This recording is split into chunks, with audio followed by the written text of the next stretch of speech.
사연부터 볼게요. 3살 코리안 숏헤어 중성화된 여아고 이름은 미우.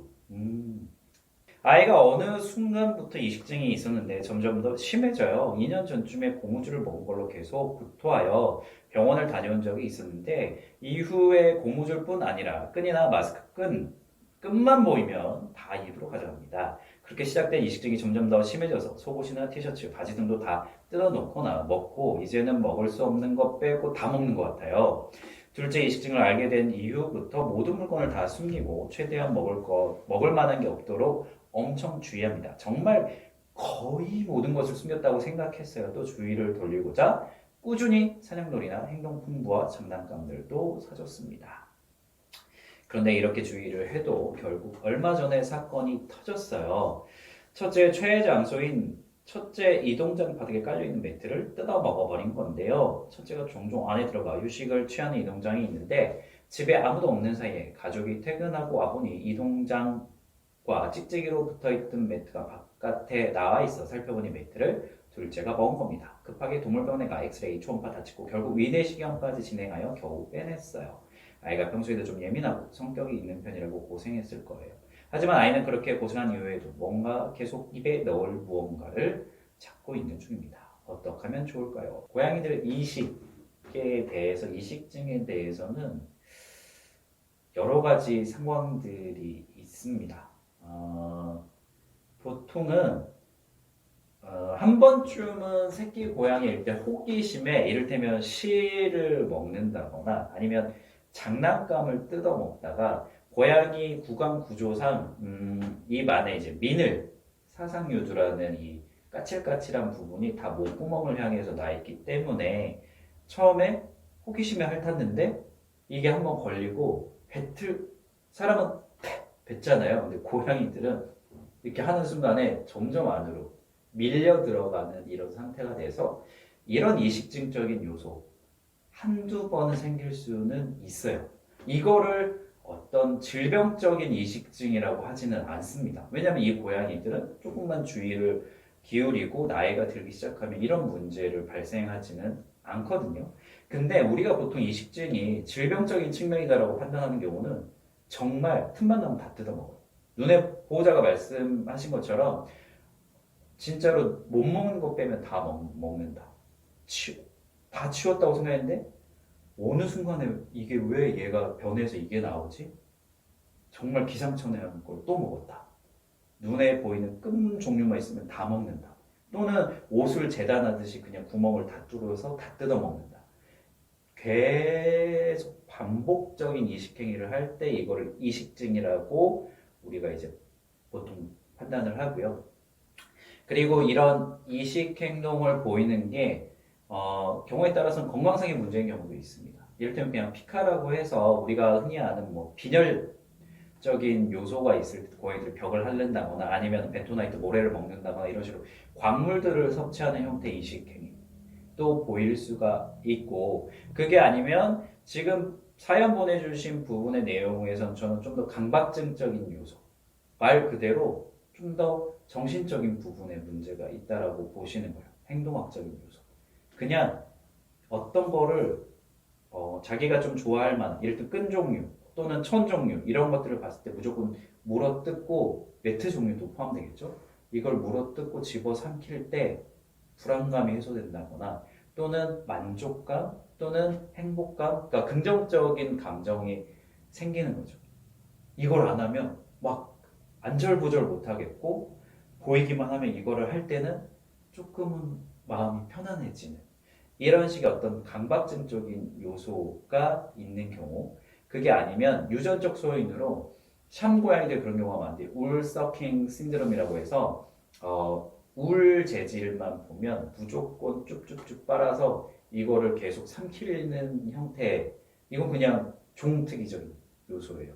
그런 식의 이식증의 행위도 있고, 가끔은 평소에 먹는 섬유질이 부족해서 이런 이식 행위를 하는 경우도 있다라고 되어 있습니다.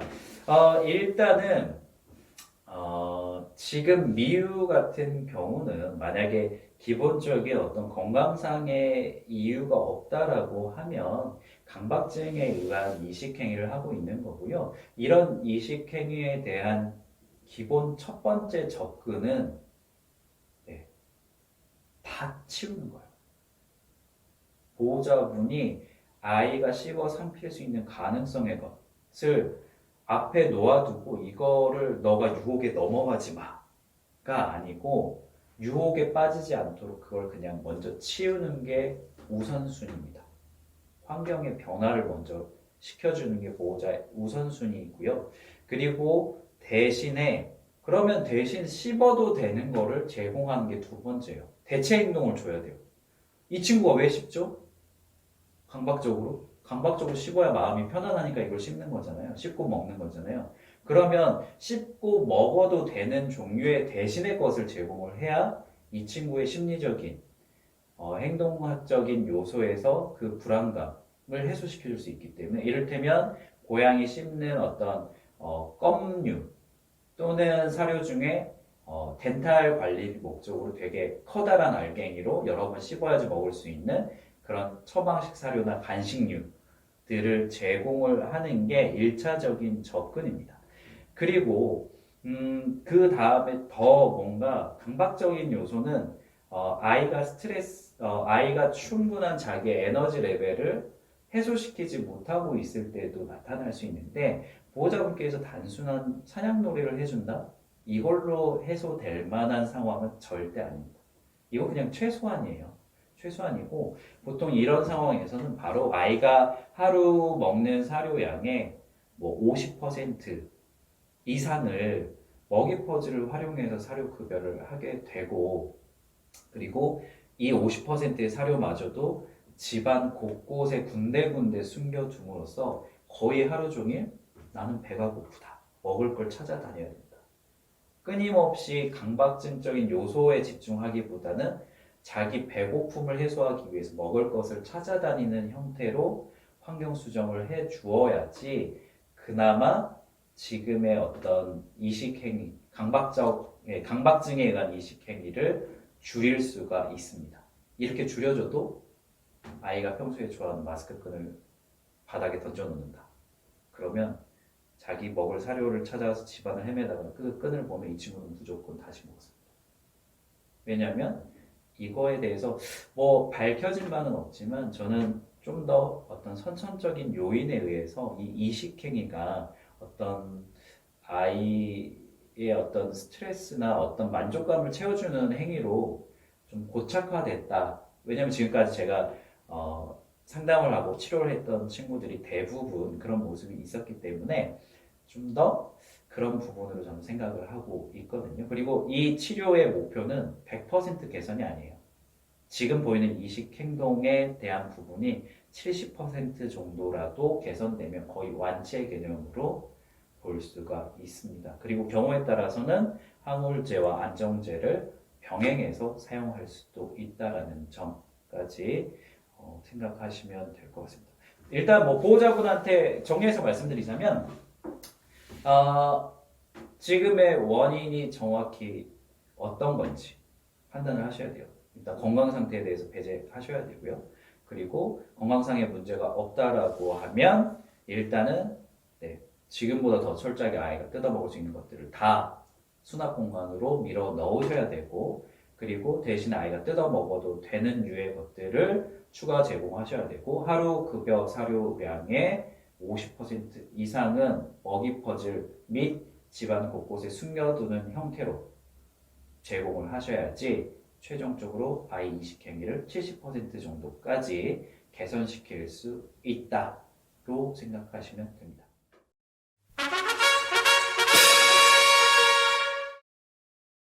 네.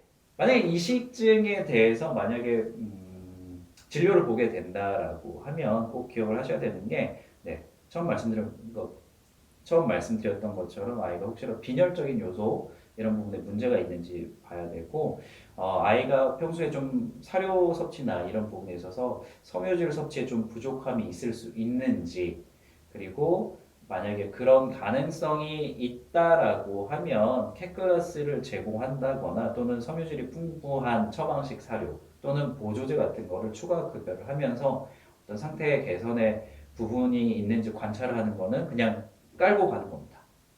왜냐면 이걸 했을 때 고양이한테 특별히 문제될 건 없으니까요.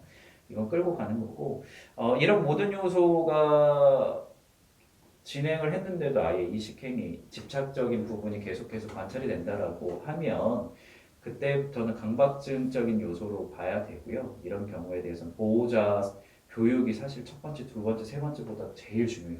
보호자가 안 치우면 이 고양이는 2주에 한 번씩 내시경 하러 와요. 결국은. 안 치우면 답이 없고. 일단 무조건 치워야 된다라는 부분에 대해서 확실하게 해 두시고 그리고 나머지 아이가 일상생활에서 어떤 에너지적인 요소에 대해서 최대한 충분히 해소시킬 수 있는 방법을 수의사가 고민해서 제공하고 보호자가 따라오도록 잘 설득을 해야지 이 부분이 같이 진행이 안 되면 이 고양이는 언젠가는 치명적인 상황, 뭐 장폐색이라던가 이런 상태가 올 수밖에 없다라는 점. 그렇기 때문에 내용을 잘 알고 있는 것도 중요하지만 정확하게 전달해서 상대가 그렇게 할 수 있도록 설득하는 부분에 대해서 좀 더 생각을 많이 하시는 게 좋을 듯 합니다.